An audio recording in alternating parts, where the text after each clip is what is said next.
আজকে জামাইয়ের সব টাকা শেষ করে ফেললাম। হ্যালো এভরিওয়ান, আসসালামু আলাইকুম। কি অবস্থা সবার, কেমন আছেন? সকালবেলা উঠেই সবার প্রথমে চলে গেলাম নাস্তা বানাতে। এরপর আমরা মা ছেলে নাস্তা করে নিলাম।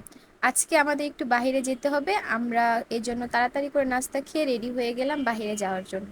প্রথমেই এই পার্সেলগুলো আমাদেরকে দারাঝাপে দিয়ে আসতে হবে, তারপর আমরা মা ছেলে একটু ঘোরাঘুরি করব। ফাইনালি দারাঝাপে চলেই আসলাম, এবার পার্সেলটা ড্রপ করে দিতে হবে।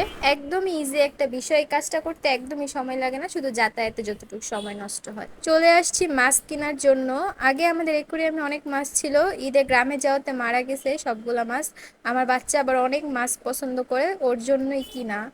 মাছ কিনে বের হওয়ার একটু সামনেই দেখি আবার হার্লেন স্টোর, তো ভাবলাম যে ফ্রিতে স্কিন টেস্ট করে আসি। কিনি আর না কিনি, স্কিন টেস্ট করতে তো আর সমস্যা নেই। বাসায় এসেই সবার ফার্স্টে হচ্ছে অ্যাকোরিয়ামটা পরিষ্কার করছি, অনেক ময়লা জমেছিল যেহেতু মাছ নাই, এভাবেই পড়েছিল। পরিষ্কার টরিষ্কার করার পরে ফাইনালি সব কাজ শেষ। সবাই ভালো থাকবেন, আল্লাহ হাফেজ।